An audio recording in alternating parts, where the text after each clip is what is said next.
Hi, kids! Hi, Kuya Eric. Hi, Kuya Eric. Mukhang abala kayo sa iba't ibang bagay, ah. Hindi po namin napansin yun, Kuya Eric. Meron kasi sa inyo, nagdo-drawing, may kumakanta, may nagbabasa, at may naglalaro. Pinapakita lang na meron kayong iba't ibang interest o gustong gawin. Ako po talaga, Kuya Eric, hilig ko po yung pagdodrawing, lalo na po kung may free time po ako.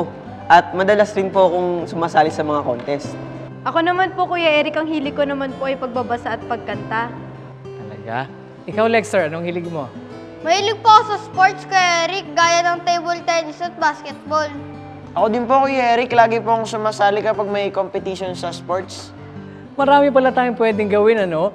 Iba't ibang interest na hindi naman natin ikasasama. Meron kasing mga kabataan, ang interest nila ay yung mga computer games, paggamit ng droga, at iba pang mga kalayawan. Pati po yung nagiging interest ng mga kabataan. Oo, Dan. Kaya mas maganda talaga kung igugugol natin ang ating oras sa mga makabuluhang mga bagay para sa ikauunlad ng ating sarili.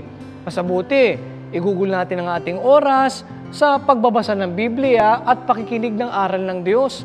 Mabuti basahin natin ang nakasulat sa aklat ng 2 Timoteo sa 3 at 16.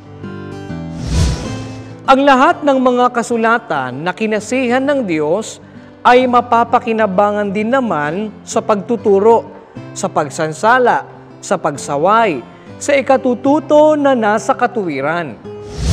Mas ikabubuti po namin ang pag-aaral namin ng mga salita ng Diyos. At yan ang ating verse of the day!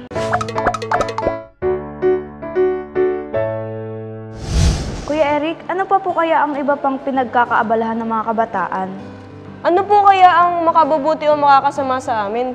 Okay, mas mabuting tungkol dyan ang pag-aralan natin ngayon.